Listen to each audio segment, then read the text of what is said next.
We got motherfucking Mr. Nightmare. I just did a Mr. Baller video. Yeah, so by the time y'all see this, wrestling should be on, aka it should be 8 o'clock. About around 8 something. Not this video. This video might be after. So I ain't gonna try to make that video over 20 minutes. But yeah, man. The reason I react to some certain Mr. Nightmare video because some of I already seen. And I don't do with fake reactions, bro. So I'm just saying. Like, I used to watch some of his videos with a couple other YouTubers that tell nightmare stories. I need to start reacting to them too, also, as well. But yeah, man, they're gonna get the video started. 3 story, true library horror story. I ain't never heard no library horror story on at all. This video will focus on true horror stories that happened in libraries. But before we get into the stories, let me talk a little about today's sponsor, Babbel. Okay. Learning a second or third language can prove to be a very useful skill that can help you start. I ain't going none of them places. I'm currently taking one of the. Sir. If you're, this meant a lot of. Damn. I know y'all got. When I was in university, I I take 6 courses every semester because I was doing a dual degree, and I wanted to get it all done in 4 years. This meant a lot of semesters. I was up to my neck and ears in homework and studying all the time. My university had a library that was open until midnight. I was also interning this semester, so I really had almost no time to do my work. I still lived on campus at this point, and my suite mates could be very loud and distracting sometimes. This was a Wednesday night, so I had 3 classes that day and my internship. I also had 2 exams the following day, so right after I finished up at my internship, I went straight to the library. Our campus library was very big. When I got there at 9 p.m., there was still a decent amount of people everywhere, but from 9 to 10, it quiets down a lot, and I was planning on being there until 12, studying for my 2 exams the next day. Around 11, most people were gone, but there were still some around. I was sitting at one of the tables sandwiched between 2 bookshelves on either side, so it was a little more private and secluded where I was sitting. Less distractions. By 11 o'clock, some guy who looked to be in his upper 20s came into the section and passed one of the multiple empty tables and came to mine, where he sat down diagonally across from me at the table. I looked up, and he looked back at me and smiled as he was setting his books down. I looked back down and just tried to focus on my studying, and not wonder too much why he decided to sit at my table. I was going through the slides to study on my laptop, when the guy at my table said, "Excuse me," then asked me if I by chance was taking a specific economics course. I politely told him no, sorry, hoping that would be the end of it. But then he started explaining why he asked that, because his quote-unquote professor is a bitch and gives pop quizzes every day. Oh no. I said, wow, that really sucks. Then I tried to go back. I wouldn't have been in that nigga class no more. But who finna do a pop quiz every day? Got me fucked up. I can see every week now. Every day you pushing it, bitch. To studying. Now, actually make it great. My mind wasn't completely into the material anymore now. Now I was distracted by the presence of this man, who I had a feeling was going to keep trying to talk to me. They get back a I looked up motherfucker. from my laptop screen and saw that man looking at me, smiling with his lips. I looked back down at my laptop, contemplating getting up and moving elsewhere, or just leaving. He then asked my name. I made up a name and said, Chelsea.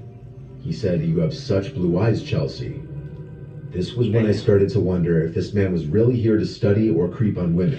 The fact that he looked like he was almost 30 didn't help. I asked him what the name of his economics professor was. He took a second, then said Professor Davis. I asked if he knew the first name. He shook his head no. I went straight to ratemyprofessor.com and looked up any professors with the last name Davis at our school. And only one came up, a calculus professor whose last reviews were left years ago. I decided to get up and go ask the security worker at the front door for help. As I got up, I felt the stare of that man at the table watching me walk over to the security worker and tell him that this man was creeping me out and I don't think he's a student. The security worker walked back over with me and asked to see the man's student ID. He started looking through his wallet, then his pockets, and then he said he must have left it at his dorm. The security worker then asked what dorm building he's in. The guy was clearly lying because he didn't know what to say, and eventually just said, I honestly don't remember what it's called. The security worker walked him out of the library, and he came back and told me to just be careful while walking back to my dorm. I thanked him. The whole rest of the time at the library, my mind was so distracted just thinking about what a creep that guy was. I did my best to keep studying, and around 12, I knew it was time to wrap it up so I could get some sleep. I packed up and left through the same way the security guard escorted that man out. He wasn't standing there at that moment. I don't know where he went. I started walking through the basically deserted campus. No one walks around that late on a Monday to Wednesday night. That's why eventually, when I was nearing my dorm building, and I heard at least one loud sound of a shoe hitting the concrete behind me, I turned around, but I saw no one there. I knew for a fact I heard a footstep, though. I started to run now, which may have been a mistake, because the second I started to run, which was made more difficult because of my backpack, I heard running footsteps behind me. I turned and saw that man from the library, sprinting towards me. I screamed at the top of my lungs, but only for a second before I was tackled to the ground and had a hand over my mouth. Damn. He kept threatening me, saying, you better shut up or I'll kill you. I genuinely thought my life was about to end. I was trying to call out for help still, but it was muffled by his hand. He then got to his feet and started to drag me by the throat out of sight of the main walkways. And I saw he was dragging me in the direction of the woods right by the dorms. Oh, shit. I managed to remove his hand from my mouth for just long enough to scream again. It was enough to get the attention of these two guys who came running over yelling, hey, stop, at my kidnapper. The man let go of me and started running off towards the woods. I ain't gonna lie, if I was saying The I two would guys have came over to me, and I'm sure they were asking me if I was okay and whatnot. But I blocked all noise out for a few moments, and I was in total shock. Yeah, I would have been shot too. I ain't even care. I would have definitely ran over that bitch. Ooh, would have stumped my butt. Stumped my butt ass. Boy, would have got his ass beat, boy. I completely let my emotions out and started bawling my eyes out. The two guys called university police, and I did my best to keep myself together and explain. We went to the library to ask the security worker for his description of the man as well. It matched my description of the man. The police were also able to use the footage from the library cameras to get a clear picture of the man's face. The picture was sent out to all students' phones and emails and the school website. And that same night, there was an anonymous tip that the man was at a late-night dive bar down the road from the school. The police arrived to the bar and arrested him. Not dumb. The level of trauma this induced on me was incredible. I can't even imagine the trauma for those who weren't as lucky as me in situations like this. Good thing you okay. 3, 2. Y'all females gotta watch out. It's creeps out here. For real. I'm taking the bullshit.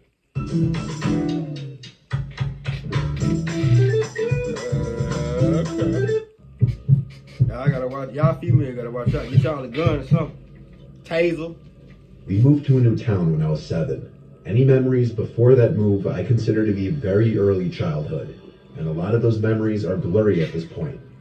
This is one of those memories. This happened at some age before 7, I know that. If I had to guess, I was 5, maybe 6. There was the local town library that our mom would always take my brothers and I to. It was a few blocks away, actually. I remember this one day. It was my mom and my little brother, who was a toddler at this point. We started the day at the mall. Probably spent hours there, tagging along with our mom shopping.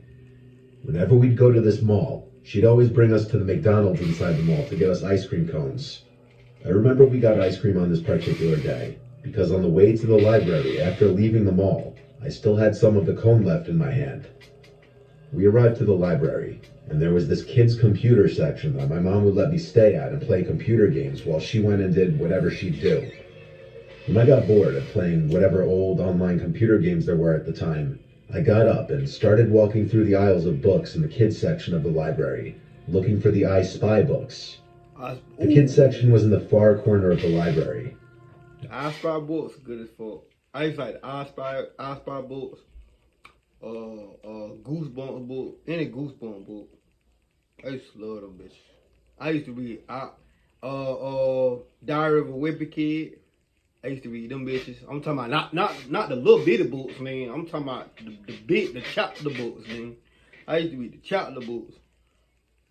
Damn sure the goddamn Goosebumps. I used to love Goosebumps. I used to love the show, and I used to love the books. I used to read the books like a motherfucker. I get done reading them bitches. Like if I like that bitch, I'm taking the book home and everything with me. Nigga. I used to get goddamn AR. I don't know if y'all used to do it where y'all at, but AR, we used to get AR points. And whoever read the most books and all that shit and pass the test on the computer and shit, you'll have an AR party, you know what I'm saying? For like, you know, pizza party, watch a movie about 2 hours, 2 or 3 hours, type shit. In the library, at school though. Yeah, man, I used to read them bitches. But I used to love reading them bitches. I'm slicker nerd though. That my last time telling y'all that shit too. Don't let that go over your head though. While I was walking from aisle to aisle.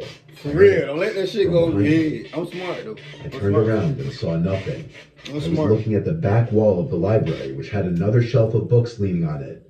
Then I saw half of a grown man's face peer around the shelf and said, "Peekaboo." I remember laughing and feeling no sense of danger. Fuck. He did it again. He went back behind the shelf, then peered out his head again and said, "Peekaboo." Again, I laughed. He asked me what I was looking for, and I said the I Spy books. He said he'll help me find it. He came over and took my hand and started leading me through the aisles, leading us, I guess, to the section of books that began with the letter I. Oh, I forgot about. And there they were. Y'all know who I forgot about? Arthur.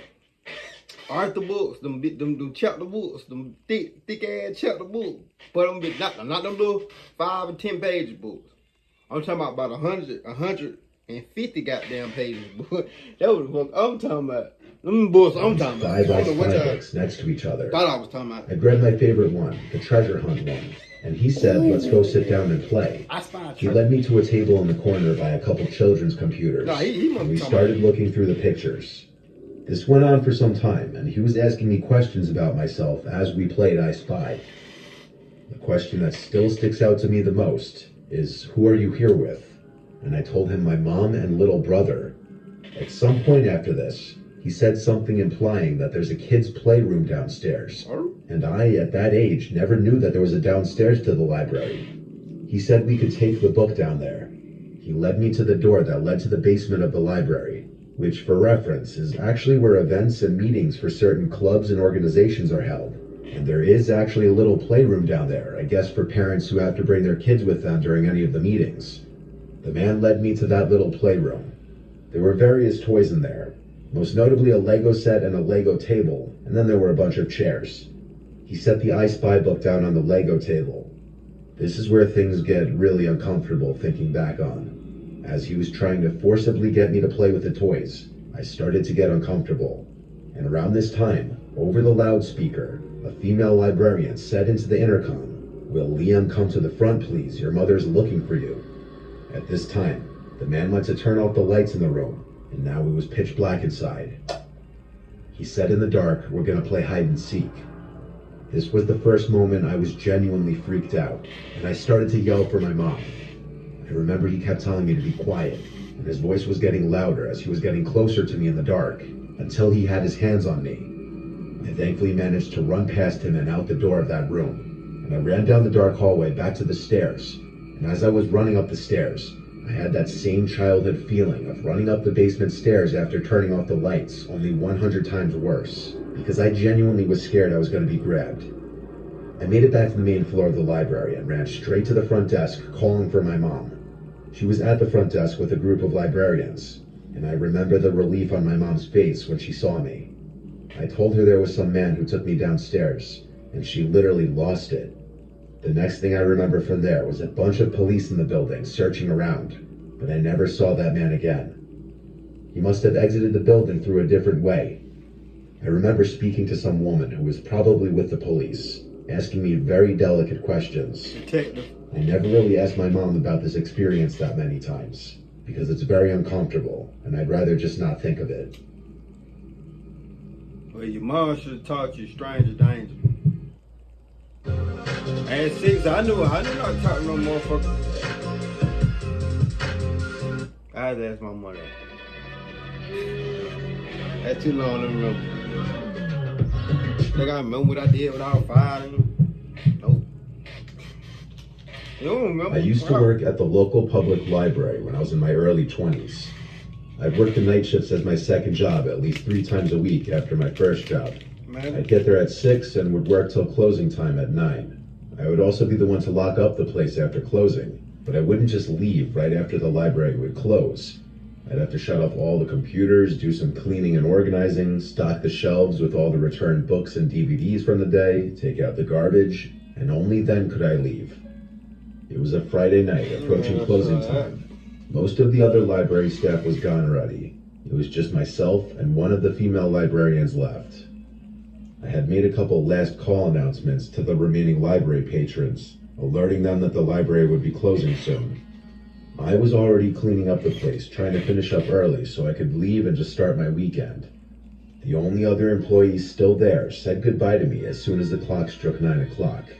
I announced on the intercom that the library was closed. Sound like me, bitch. I'm leaving when I'm Two guests that were left got up from their tables and started packing up their things before leaving through the door.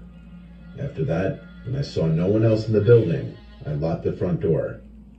I proceeded to start fixing all the chairs to be neatly tucked under their tables. Then I started emptying all the garbage cans, and when it was time to bring them outside to the dumpster on the side, I unlocked the front door again and brought them out. It was quiet outside. The library was kind of tucked away from any main roads. When I came back inside, I locked the door again. Now all I had to do was restock all the returned books and DVDs from the day. I grabbed the 2 boxes and started with the DVDs, which was easier since the DVD section was smaller. It took about 5 to 10 minutes. During this time, I thought for sure I heard something come from one of the book aisles. I started walking through the aisles till I found an open book laying on the floor, which had clearly just fallen off the shelf. I put it back in its place, and for a second I stood there and just wondered, how could that have happened? I went back to work, and after finishing the DVDs, I would've closed I that took the bitch box down of for the books night. and started putting them one by one back on the shelves. Fuck that. Going in alphabetical order, I started with the A's. The books in the box were sorted in alphabetical order to make it easy. As I worked my way down the shelves, trying to bang this out and go home, I heard another noise nearby. 2 times in less than 20 minutes. That was no coincidence. I set the box down and started walking through the aisles of books again. Oh, I found another 2 books on the ground in another aisle. Someone was in here. I walked out to the open area with all the tables and such and yelled out, "Excuse me, the library is closed." There was silence. I bet it So I heard was. something from across the library, from the children's section. I approached the noises, and it started to sound like some rabid animal making growling sounds. I also heard books being thrown onto the floor. It was coming from one aisle.